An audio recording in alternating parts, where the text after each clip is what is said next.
सुप्रभात छात्रों, आज मैं आपके समक्ष आपकी 10वीं कक्षा का प्रकरण व्याकरण का रस लेकर आपके सामने। छात्रों, व्याकरण में आपका जो रस है वो 4 अंकों का आता है, जैसा कि आपको विदित है। आप जानते ही हो, इसमें रस की परिभाषा भी आ सकती है। इसमें रस के लिए एक लाइन दे दी जाएगी, उसमें आपको रस पहचान कर लिखना भी आ सकता है। ठीक है, इसमें स्थायी भाव भी पूछ सकते हैं कि जितने रस हैं, मान लो श्रृंगार रस, अद्भुत रस, इसका स्थायी भाव बताइए। कई प्रकार से आपके क्वेश्चन आ सकते हैं। ठीक है छात्रों, इसलिए रस को ध्यानपूर्वक सुनना है। आज मैं जो आपको रस करवाऊंगी आपकी पुस्तक से ही करवाऊंगी। ठीक है बेटा, अपनी पुस्तक निकाल लो, जो व्याकरण की आपकी पुस्तक है, व्याकरण शाखी। ठीक है, इसका पेज नंबर 77 आपका पुस्तक का पेज नंबर है। आपको कहीं भी कोई दिक्कत नहीं होगी। आपको इसीलिए मैं बुक से करवा रही हूँ ताकि आपको अपनी पुस्तक से जब आप दोबारा पढ़ो कोई दिक्कत ना हो। ठीक है छात्रों, ध्यानपूर्वक सुनना है बेटा, पेंसिल साथ में रखनी है। सबसे पहले हम जानेंगे कि रस क्या है। ठीक है, रस का शाब्दिक अर्थ है, रस का जो अर्थ है वो है आनंद।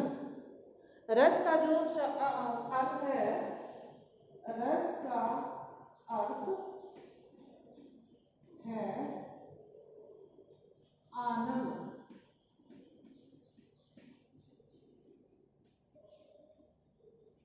रस का अर्थ क्या है? आनंद। जो वैसे हम बात करते हैं रस की, ठीक है, जैसे अब इसमें है किसी भी साहित्य में पढ़ते, किसी भी साहित्य को पढ़ते हुए, सुनते हुए या देखते हुए जिस आनंद की अनुभूति होती है, साहित्य में वही रस है छात्रों। ठीक है, समझ गए? जिस प्रकार हम किसी पिक्चर को देखने जाते हैं, ठीक है, पिक्चर हमें अच्छी लगती है, किसी को ड्रामे पिक्चर अच्छी लगती है, किसी को कोई भक्ति वाली पिक्चर अच्छी लगती है। जो भी उस पिक्चर को देखकर आपको आनंद होता है, जब आप खुश होते हो तो वो साहित्य में रस कहलाता है। जैसा कि बताया मैंने, रस का अर्थ है आनंद। इतना समझ गए छात्रों? साहित्य को पढ़ने से, जैसे मैंने बताया, सुनने से या नाटक आदि को देखने से जिस आनंद की अनुभूति होती है वो साहित्य में रस है। जैसे हास्य रस के आप कविताएं पढ़ते हो, कोई भी आप चुटकुले पढ़ते हो, चुटकुले सुनने से या पढ़ने से आपको हंसना आता है। ठीक है, उसको हम हास्य रस बोल देंगे। हंसना आ गया, हास्य रस। जैसे 15 अगस्त होता है, 26 जनवरी होती है, कितनी कविताएं हैं जिसमें आपको सुनकर जोश आता है कि हाँ मैं भी ये कर सकता हूं, तो वो क्या है? वो हमारा वीर रस आ जाएगा। ठीक है, किसी के भाव को देखकर दया आ जाना। ठीक है, किसी का मान लो एक्सीडेंट हो जाता है, किसी का जवान बच्चा मर जाता है, तो उसके दुख को देखकर हमें करुणा होती है, दया आ जाती है, तो वहां पर हमारा करुणा रस हो जाता है। छात्रों, ये रस कोई ज्यादा हार्ड नहीं है, सिर्फ आपको ध्यान से सुनना है। कोई ज्यादा वो नहीं है, इसमें नया टॉपिक है, आपकी कक्षा में ये नया टॉपिक है। और जो आपने पुराने किए हैं, चाहे वो वाक्य थे या वाच्य थे या आपके पद परिचय हैं, वो आप 9 तक कर चुके होते हो, 8 तक।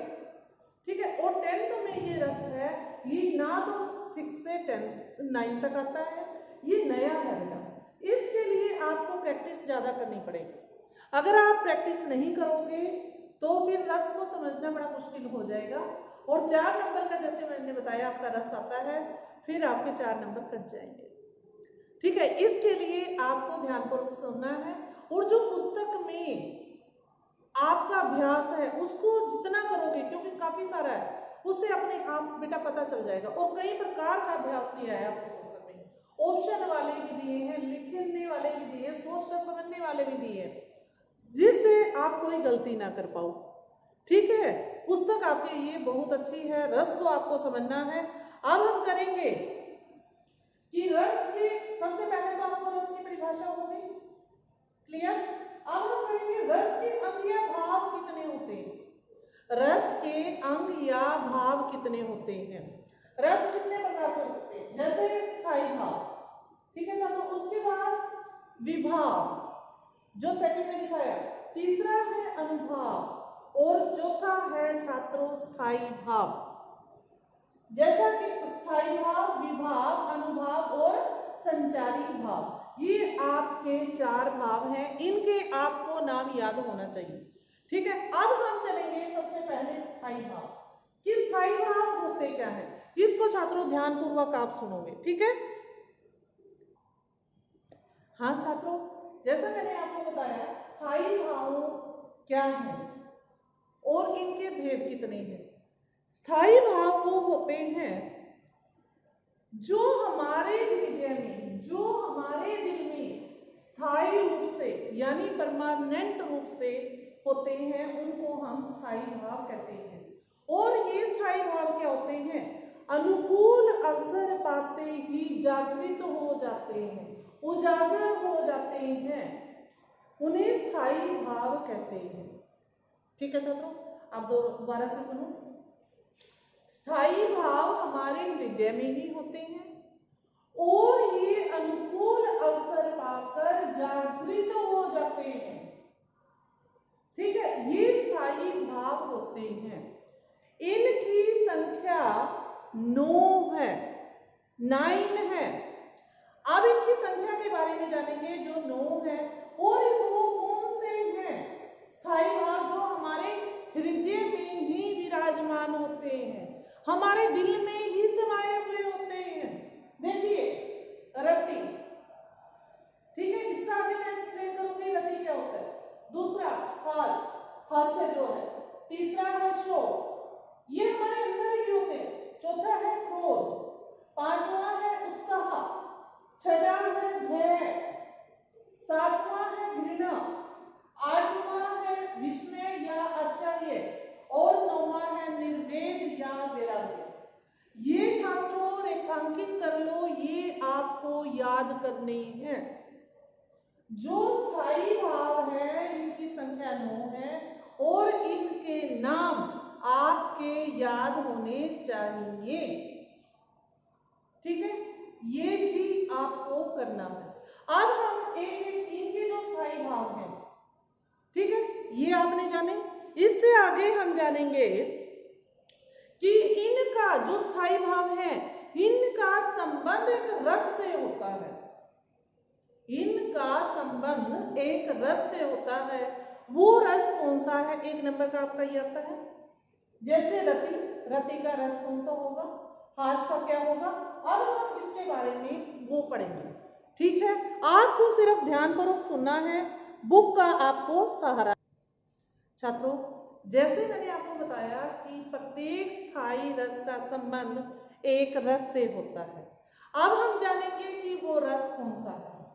ठीक है, ध्यानपूर्वक सुनना है। सबसे पहले आपको स्थायी भाव आपकी पुस्तक में होंगे और उसके बाद लिखा होगा रस। स्थायी भाव जैसे रति, प्रेम, और इसका रस कौन सा होगा, श्रृंगार रस। श्रृंगार में 2 होंगे, संयोग श्रृंगार और वियोग श्रृंगार। अब आ जाइए हास, हास हास्य रस, ये देखिए। शोक करुण रस, घृणा विभत्स रस। अब इसके बाद है हमारा विस्मय। विस्मय क्या होता है, अद्भुत रस।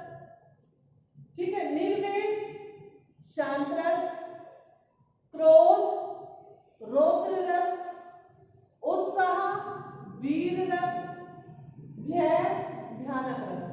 छात्रों, ये आता है आपका 1 जो ये टेबल मैंने बनाई है इसको रट लेना है कि स्थायी भाव और रस कौन से हैं। पेपर में आएगा, मान लो हास का आपको रस बताना है, हाँ हास स्थायी भाव है, इसका रस बताइए, या हास्य रस का स्थायी भाव क्या है वो आपको बताना है।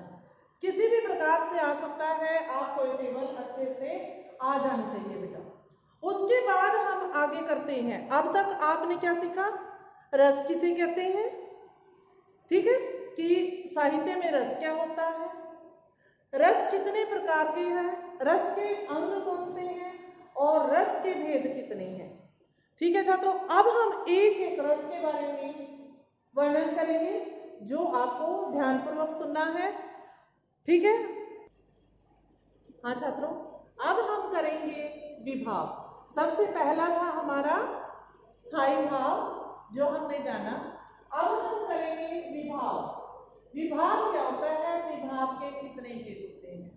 विभाव के जैसे भेद तो मैंने लिख दिए, आलंबन और उद्दीपन। आलंबन क्या होता है, फिर उद्दीपन क्या होता है, आप अपनी बुक साथ में रखिएगा। स्थायी भाव जो पहले वाले किए हैं, स्थायी भाव जागृत करने के कारण को विभाव कहा जाता है, विभाव कहा जाता है। स्थायी भाव के कारण को, स्थायी भाव जागृत करने के कारण को विभाव कहा जाता है। वो कैसे कैसे जागृत होते हैं, जिन कारणों से किसी कविता, नाटक आदि को पढ़कर या सुनकर पाठक या श्रोता के हृदय में भाव जागृत होते हैं, वे विभाव कहलाते हैं। दोबारा रिपीट कीजिए, जिन कारणों से किसी कविता, नाटक, कहानी को पढ़कर या सुनकर पाठक या श्रोता, पाठक या श्रोता पढ़ने वाले या सुनने वालों के हृदय में जो भाव जागृत होते हैं वे विभाव कहलाते हैं। और विभाव के दो वेद होते हैं, आलंबन और उद्दीपन।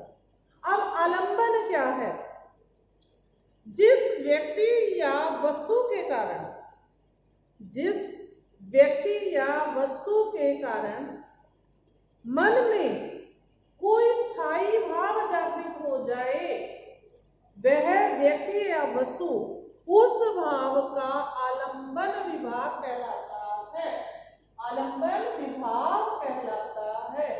ये रेखांकित करना अपनी पुस्तक में। आलंबन क्या होता है, जिस व्यक्ति या वस्तु के कारण मन में कोई स्थायी भाव जागृत हो जाए, वह व्यक्ति या वस्तु उस भाव का क्या कहलाता है, आलंबन विभाव कहलाता है। हो गया छात्रों। अब आता है उद्दीप्त होना। उद्दीपन क्या है, जैसे आलंबन का उदाहरण देखना। आलंबन का जो उदाहरण है, अब इसको उदाहरण के माध्यम से आप समझो। देखो कितना अच्छा आपके पुस्तक में इसका उदाहरण दिया गया है बेटा। युद्ध यात्रा पर जाते हुए वीर के लिए उसका शत्रु आलंबन विभाव है। ध्यान से देखना है, युद्ध यात्रा पर जाते हुए जो वीर सैनिक है उसके लिए उसका शत्रु क्या है, आलंबन विभाव है। शत्रु के कारण ही वीर के मन में उत्साह नामक स्थायी भाव जागृत होता है। क्लियर आलंबन। अब आ जाते हैं उद्दीपन। ठीक है, उद्दीपन जो आलंबन द्वारा, जो इसके द्वारा, आलंबन के द्वारा जागृत स्थायी भाव को उद्दीप्त करे, अर्थात अधिक प्रबल बनाए, उसे उद्दीपन भाव कहलाते हैं। वो जैसे सीता जी की खोज में, उदाहरण है बेटा ये, सीता जी की खोज में वन में भटकते श्री राम ने जब पशु पक्षियों से सीता के विषय में पूछा तो यहाँ श्री राम आश्रय है। श्री राम क्या हो गया, आश्रय, और सीता नितंबन हो गई। अब देखिए, सुनी कुटिया वन का सुनापन, उद्दीपन विभाव हो गए। ठीक है, उसके बाद आज हमने दो किए बेटा। सबसे पहले हमने किया स्थायी भाव, उसके बाद हमने किया विभाव, और आज जो हम यहीं तक करेंगे, आपको जितना काम समझाया गया है उसी का एक बार दोबारा से आप पठन करोगे। सबसे पहले रस क्या होता है? रस का शाब्दिक अर्थ जो मैंने बताया, आनंद। उसके बाद रस की परिभाषा बताई कि रस की परिभाषा क्या है। किसी भी काव्य को पढ़ते या सुनते समय हमें जिस आनंद की अनुभूति होती है वही काव्य में रस। रस के मैंने कितने प्रकार के रस हैं, उनके स्थायी भाव कौन से हैं। ठीक है, फिर स्थायी भाव होने के बाद फिर हम आते हैं जो रस के भाव या अव्यय या अंग। रस के अंग या भाव कौन से थे? 4 थे। स्थायी भाव, विभाव, अनुभाव और संचारी भाव। इन चारों में से आज हमने 2 के बारे में जाना। सबसे पहले स्थायी भाव, जो हमारे हृदय में ही परमानेंट रूप में विराजित होते हैं और सिचुएशन के अकॉर्डिंग वो बदल जाते हैं। उसके बाद हमने किया अभी विभाव, कि विभाव क्या होता है ये आपको करना है। इसमें आलंबन क्या है और उद्दीपन क्या है, इतना आपको आज पता होना चाहिए। उसके बाद जो हमारे बचते हैं अनुभाव और संचारी भाव, ये जो 2 बचे हैं ये हम करेंगे कल। ठीक है बच्चे, आपको सिर्फ इतना करना है, और जो भी बुक की एक्सरसाइज है वो एक्सरसाइज से आपको जितना इनसे रिलेटेड है, ठीक है, उतना उसकी एक्सरसाइज करोगे। और एक्सरसाइज में आपको मैं बता देती हूँ आपको करना क्या है। आपका है गृह कार्य के लिए पेज नंबर 86 पेज है आपका। इसमें निम्नलिखित प्रश्नों में उचित विकल्प का चयन कीजिए। किस रस के 2 रूप हैं? स्थायी भाव को उद्युक्त करने वाले कारण क्या कहलाते हैं? शांत रस का स्थायी भाव क्या है? करुण रस का। ये फर्स्ट तो आप कर सकते हो बेटा। क्लियर? पहला क्वेश्चन आपकी बुक से पेज नंबर 86 आपको करके देखना है, क्योंकि ये उसी से बेस्ड है जितना मैंने आपको करवाया है। ठीक है बच्चे, आपको जो गृह कार्य दिया जाता है, जो घर से काम करने के लिए दिया जाता है बेटा, उसको आप जरूर ईमानदारी से किया करो, ताकि आपको इन फ्यूचर कोई दिक्कत ना आए और आपका जो सिलेबस है वो सही से चलता रहे, सुचारू रूप से चलता रहे। ठीक है बच्चों, अगले प्रकरण में इसी कड़ी को, जो अगली क्लास होगी, जहां से हमने छोड़ा है वहीं से हम रस को आगे बढ़ाएंगे। तब तक आपको इतना ही काम करना है, जितना करवाया है उसको पढ़ना है। और मेरा आपसे यही कहना है, आप घर पर रहकर, अभी लॉकडाउन के चक्कर में, कोरोना के चक्कर में घर पर रहना है, अच्छे से तैयारी करनी है, अपनी सेहत का ध्यान रखना है और पेरेंट्स का कहा मानना है। ठीक है बच्चों।